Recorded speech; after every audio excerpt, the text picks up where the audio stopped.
আজি আমি শোণিতপুৰ জিলাত দ্বিতীয় দিনৰ কাৰ্যসূচী ল'বলৈ আৰম্ভ কৰিছোঁ। এই ক্ষেত্ৰত আমাৰ লগত AICC সেক্ৰেটাৰী মনোজ চৌহান ডাঙৰীয়া আছে আৰু প্ৰাক্তন প্ৰদেশ কংগ্ৰেছৰ সভাপতি প্ৰাক্তন শিক্ষামন্ত্ৰী ৰিপুন বৰা ডাঙৰীয়াও আছে। যোৱা 10 তাৰিখে আমি গুৱাহাটী ৰাজীৱ ভৱনত এটা মূল মন্ত্ৰ আমাৰ কংগ্ৰেছ দলৰ সতীৰ্থসকলক দিছিলোঁ। সেয়া হ'ল ৰাইজৰ পদূলিত ৰাইজৰ কংগ্ৰেছ।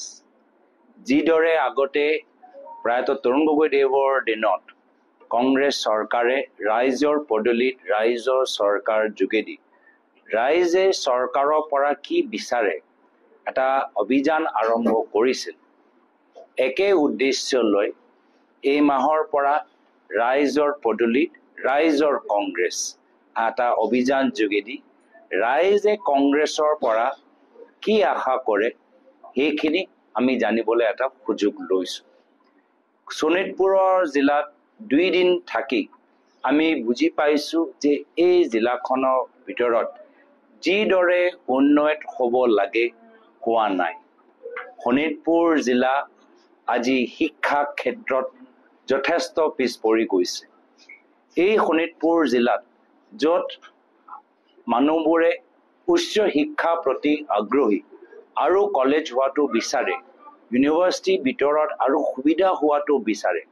দুখৰ কথা আজি তেজপুৰ ইউনিভাৰ্চিটিৰ কথাই কওক বা উচ্চ শিক্ষাৰ বিভিন্ন কলেজৰ কথাই কওক, যথেষ্ট অভাৱ আমি অনুভৱ কৰিছোঁ।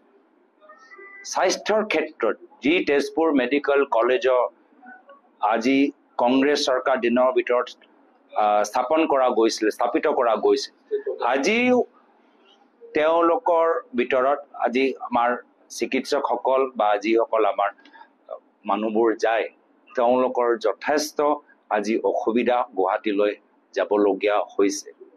গৰখনীয়া ক্ষেত্ৰত এইখন চৰকাৰে কয় যে তেওঁলোকে ডাবল ইঞ্জিনৰ চৰকাৰ, ৰাজ্যত বিজেপি, কেন্দ্ৰত বিজেপি, কিন্তু গৰখনীয়া ক্ষেত্ৰত মাত্ৰ পইচা লুণ্ঠন।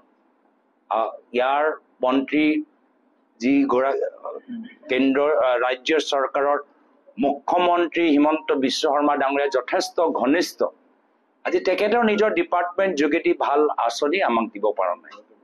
আৰু দুখ লাগে সেয়া যে বিষ্ণু ৰাভাৰ এই ভূমিত আজি RSS আজি বেছি সক্ৰিয় হৈ গৈছে আৰু বিষ্ণু ৰাভাৰ বংশৰ আজি বিষ্ণু ৰাভাৰ আদৰ্শ ত্যাগ কৰি এতিয়া RSSৰ আদৰ্শ কাষ চাপিছে। ইয়াতকৈ আৰু দুৰ্ভাগ্যজনক কথা হ'ব নোৱাৰে। ভাল লাগিছে এটা কথা লৈ যে শোণিতপুৰ জিলাৰ ৰাইজে হাৰ মানি লোৱা নাই, সমাজ ওলাই আহিছে, ৰাইজ প্ৰতিবাদ কৰিছে। ঢেকীয়াজুলিত মহিলা সমিতিবোৰে নিজৰ মাটি লৈ আজি এগৰাকী মন্ত্ৰীৰ বিৰুদ্ধে মাত মাতি আছে। তেজপুৰ ইউনিভাৰ্চিটিৰ যুৱকখিনিয়ে আজি নিজৰ অধিকাৰ আৰু জুবিন গাৰ্গৰ প্ৰতি তেওঁলোকৰ আবেগ, সেই আবেগৰ প্ৰেৰণাত তেওঁলোকে মাত মাতি গৈ আছে। বিভিন্ন ক্ষেত্ৰত বৰ্তমান চৰকাৰে যিখিনি কাম কৰা নাই, ষ্টেডিয়ামৰ ধৰি ইৰোজনৰ ধৰি এইখিনি কাম লৈ স্থানীয় সাংবাদিকখিনিও বাৰম্বাৰ বাতৰি যোগেদি ৰাইজক সজাগ কৰি ৰাখিছে। তো এইখিনি কথা আজি আমি ৰাইজৰ পদূলিত ৰাইজৰ কংগ্ৰেছ যোগেদি আমি এইখিনি কথা জানিবলৈ সক্ষম হৈছোঁ। এনেদৰে বিভিন্ন জিলাত আমি জানিবলৈ সক্ষম হৈছোঁ। আৰু পৰৱৰ্তী দিনত কংগ্ৰেছৰ চৰকাৰ আহিলে আমি কেনেদৰে এই ক্ষেত্ৰত আৰু গুৰুত্ব দিব লাগে, পৰামৰ্শ দিব লাগে, এইখিনি গুৰুত্বপূৰ্ণ সুপৰামৰ্শ আমি ৰাইজৰ পৰা পাবলৈ সক্ষম হৈছোঁ। এতিয়া বিজেপি দলৰ ওচৰত একমাত্ৰ এটাই অস্ত্ৰ যে ৰাইজৰ যে ক্ষোভ বিজেপিৰ বিৰুদ্ধে, এই ক্ষোভটো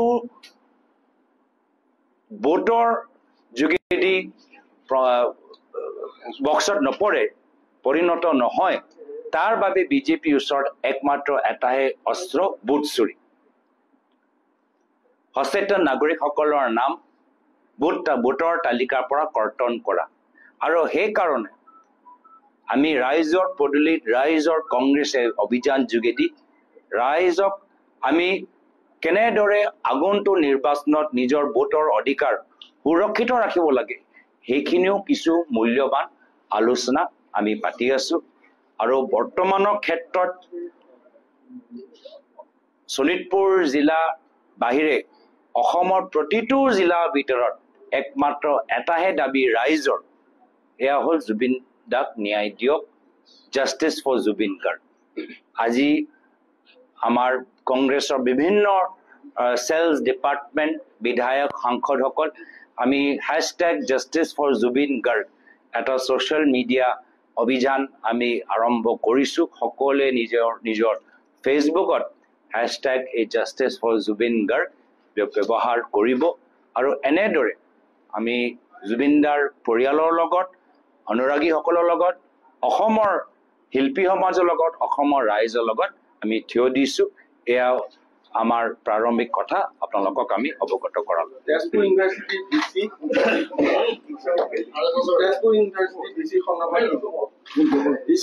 আন্দোলন চাওক তেজপুৰ ইউনিভাৰ্চিটিত আমি ইয়াৰ পূৰ্বে বিভিন্ন ভাইচ চেঞ্চেলৰ আহিলে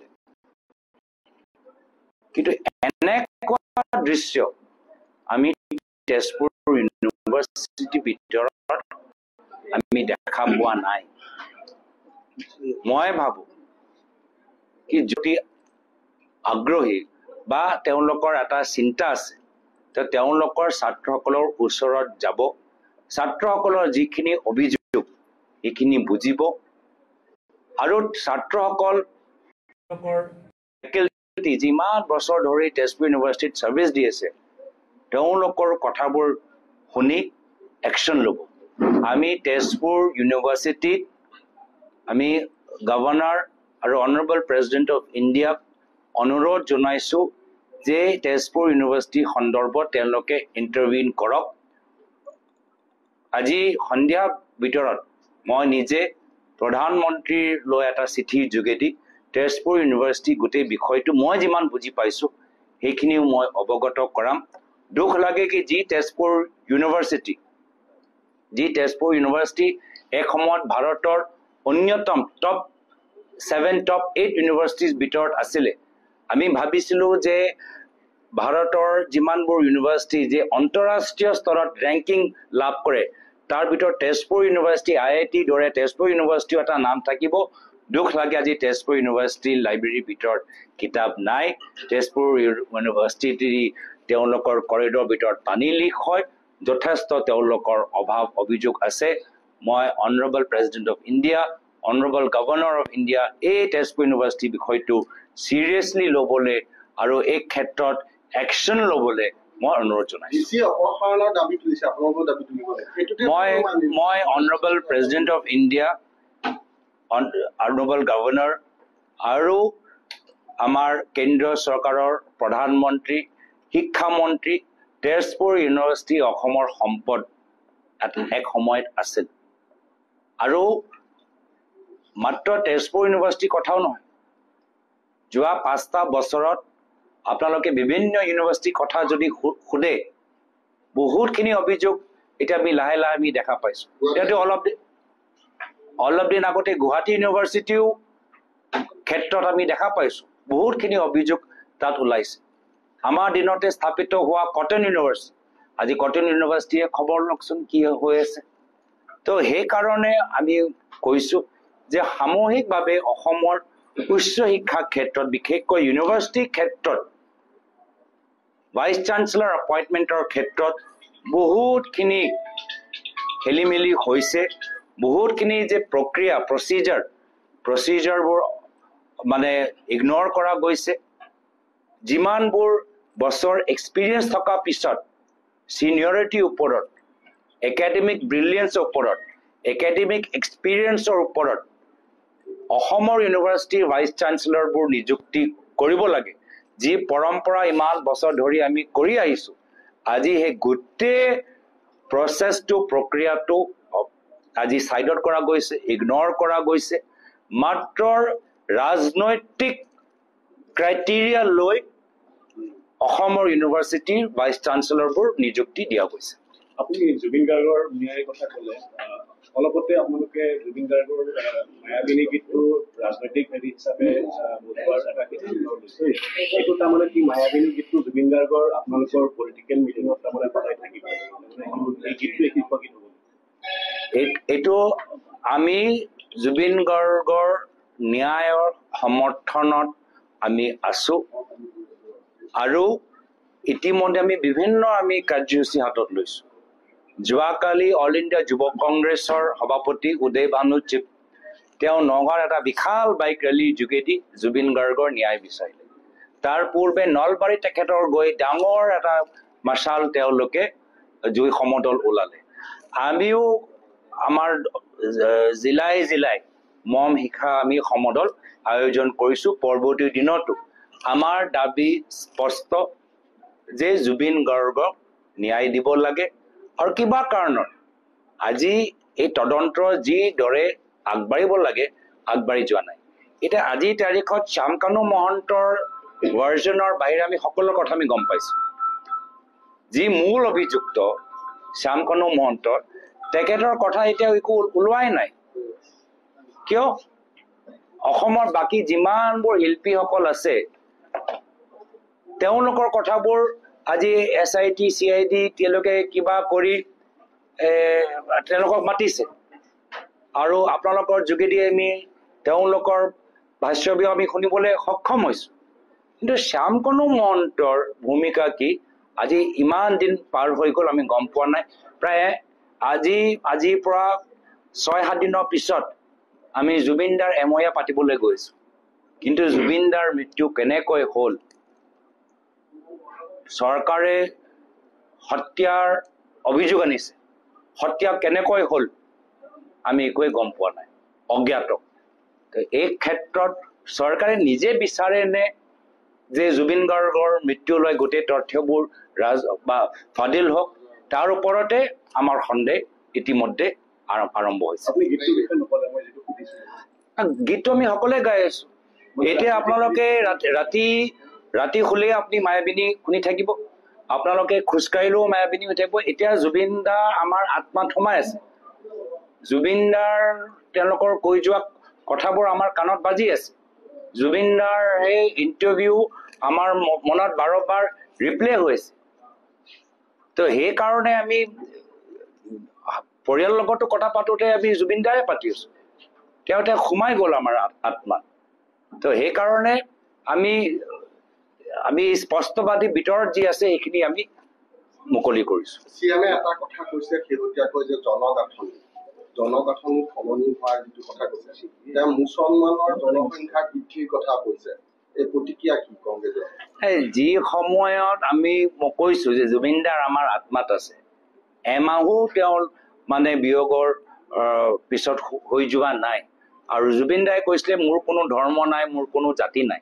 আমি সকলোৱে জুবিনদাৰ আদৰ্শ শ্ৰদ্ধাৰে সুঁৱৰিছোঁ। আৰু বৰ্তমান চৰকাৰে গছো কাটিবলৈ আৰম্ভ কৰিলে আৰু ধৰ্ম তেওঁলোকৰ ৰাজনীতি কৰিবলৈ আৰম্ভ কৰিলে। এইবাৰ এই ধৰণৰ ৰাজনীতি নচলিব। ৰাইজে নিজে জানে যে 10 বছৰ কাৰ চৰকাৰ আছিল, কেন্দ্ৰত কাৰ চৰকাৰ আছিল। তো এই ধৰণৰ কথাবোৰ জুবিনদাৰ যে তদন্ত এটা ভাল দিশলৈ যোৱা নাই, এইখিনি কথাৰ পৰা ৰাইজৰ মনটো ডাইভাৰ্ট কৰিবলৈ এটা চেষ্টা যেন লাগিছে। ধন্যবাদ।